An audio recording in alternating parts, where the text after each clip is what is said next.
राधे राधे, जय श्री कृष्ण। बैसाख महीने की तृतीय को अक्षय तृतीय कहते हैं। हिंदू धर्म में इस पर्व का विशेष महत्व होता है। वैसे तो इस दिन भगवान श्री विष्णु जी के अवतार परशुराम जी का जन्म दिवस होता है, मगर इस दिन श्री कृष्ण के चरणों के दर्शन अनिवार्य होते हैं। श्री कृष्ण की नगरी वृंदावन में इस दिन भक्तों की भीड़ केवल बांके बिहारी जी के चरणों के दर्शन के लिए पहुंचते हैं। परंतु साथियों, यह सभी के लिए संभव नहीं है कि हम सब बांके बिहारी जी के दर्शन के लिए वृंदावन जा सके। ऐसे में हमारे घर में यदि लड्डू गोपाल जी विराजमान हैं, तो हम अपने लड्डू गोपाल जी की चरणों के दर्शन कर सकते हैं और उनकी विशेष सेवा कर सकते हैं। 2025 में अक्षय तृतीया 30 अप्रैल बुधवार को या बैसाख मास के शुक्ल पक्ष की तिथि को मनाई जाएगी। इसका शुभ मुहूर्त है पूजा के लिए 30 अप्रैल को सुबह 5:40 से दोपहर 12:15 बजे तक रहेगा। और कहते हैं कि इस दिन सोना खरीदना बहुत ही शुभ होता है। तो सोने खरीदने का समय भी सुबह 5:40 से दोपहर 12:15 बजे तक ही रहेगा। अक्षय तृतीया का विशेष महत्व होता है। अक्षय तृतीया को अबूझ मुहूर्त माना जाता है, इसलिए इस दिन किए गए कोई भी शुभ कार्य फलदायी होते हैं। ऐसी मान्यता है कि इस दिन किए गए दान पुण्य का फल हमें 1000 गुना मिलता है। ऐसा भी कहा जाता है कि इस दिन श्री कृष्ण के मित्र श्री सुदामा जी उनसे मिलने द्वारका पहुंचे थे। उस दिन अक्षय तृतीया का दिन था। ऐसा कहा जाता है कि यदि आप इस दिन श्री कृष्ण के साथ साथ सुदामा जी की भी पूजा करते हैं, श्री कृष्ण को मित्र स्वरूप में पूजा करते हैं, तो भी हमें अधिक लाभ पहुंचता है। हमें लड्डू गोपाल जी की सेवा करने के लिए किन सामान की आवश्यकता पड़ेगी?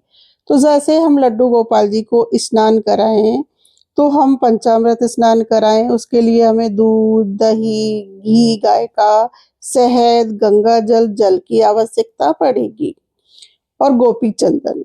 कहते हैं कि इस दिन लड्डू गोपाल जी को चंदन लेप लगाना चाहिए। तो आप पंचामृत स्नान कराने के बाद लड्डू गोपाल जी को चंदन का लेप लगा दें और जब हमारे चंदन का लेप सूख जाए तो फिर आप अभिषेक करें। तो इसके लिए हमें जल की आवश्यकता पड़ेगी, तो हम बाद में जल से ही लड्डू गोपाल जी को स्नान कराएंगे।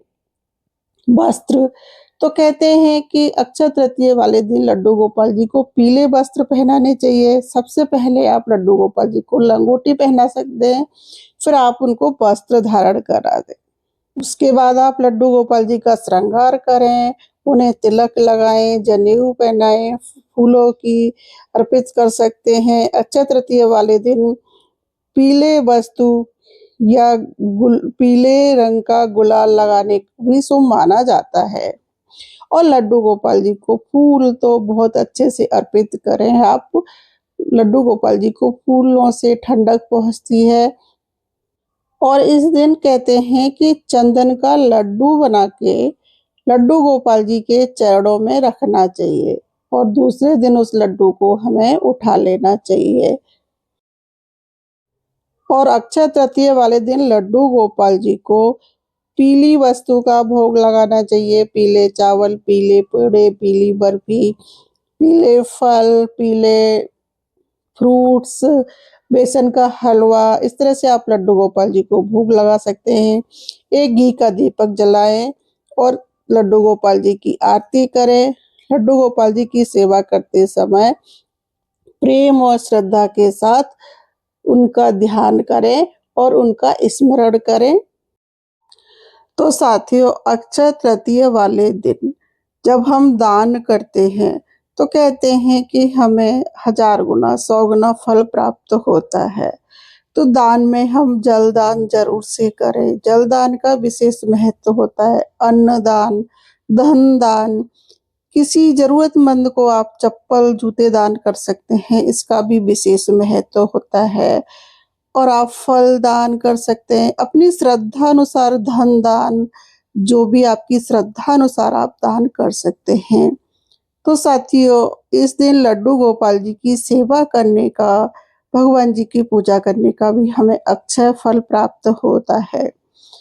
तो अगर हमें आज के दिन फल 1000 गुना, 100 गुना मिलता है, तो साथियों आज के दिन हमें बुरे कर्मों से बचना चाहिए, किसी की बुराई नहीं करना चाहिए, निंदा नहीं करनी चाहिए, चुगली नहीं करनी चाहिए, क्योंकि उसका फल भी तो हमें मिलेगा। तो साथियों, ये मेरा वीडियो डेली रूटीन का था।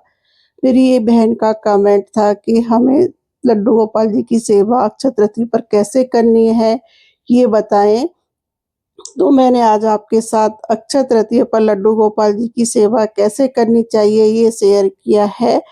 और मैं लड्डू गोपाल जी की अक्षय तृतीया पर सेवा कैसे करूंगी, कैसे स्नान कराऊंगी, कैसे भोग लगाऊंगी, ये वीडियो मैंने बनाया हुआ है, लेकिन अभी अपलोड नहीं करा है, जल्दी अपलोड करूंगी। तो मेरे वीडियो को आप देख सकते हैं कि मैं लड्डू गोपाल जी को कैसे स्नान कराऊंगी और क्या अक्षय तृतीया पर करना चाहिए। इन सब का वीडियो मैं अलग-अलग बनाऊंगी। एक वीडियो में अगर मैं बनाऊंगी तो बहुत बड़ा हो जाएगा। ये मेरा रोज का रूटीन है लड्डू गोपाल जी की सेवा करने का। इस तरह से मैं लड्डू गोपाल जी के लिए फूल पानी में रख देती हूँ, ताकि ये शाम तक ताज़ा और फ्रेश रहते हैं और मेरे लड्डू गोपाल जी को गर्मी भी नहीं लगे। और गर्मियों में आप चंदन का लेप लगाते हैं, तिलक लगाएं, इत्र भी लगाएं और कपड़ों का भी विशेष ध्यान रखें कि हमें लड्डू गोपाल जी को सुविधाजनक, आरामदायक वस्त्र पहनाने हैं, कॉटन के वस्त्र पहनाने हैं, हम नेट के वस्त्र भी पहना सकते हैं और हो सके तो हमें वर्क वाले वस्त्र नहीं पहनाने हैं। लेकिन जब हम बार त्योहार लड्डू गोपाल जी का श्रृंगार करते हैं, तो थोड़े से वर्क वाले वस्त्र पहना देते हैं हम और फिर शाम के टाइम चेंज कर देते हैं। तो साथियों, आपको मेरा ये वीडियो कैसा लगा? अगर अच्छा लगा हो तो कमेंट बॉक्स में जय श्री कृष्णा, राधे राधे ज़रूर से लिखना। और अक्षय तृतीया पर मैं मेरे लड्डू गोपाल जी का श्रृंगार कैसे करूँगी, इसका वीडियो मैं जल्दी ही डालूँगी। साथियों, मुझे कमेंट बॉक्स में ज़रूर से बताना कि मेरे लड्डू और माधव आपको कैसे लगे। अगर अच्छे लगे हों तो कमेंट बॉक्स में राधे राधे, जय श्री कृष्णा ज़रूर से लिखना। हरे कृष्णा, राधे राधे, जय श्री कृष्णा।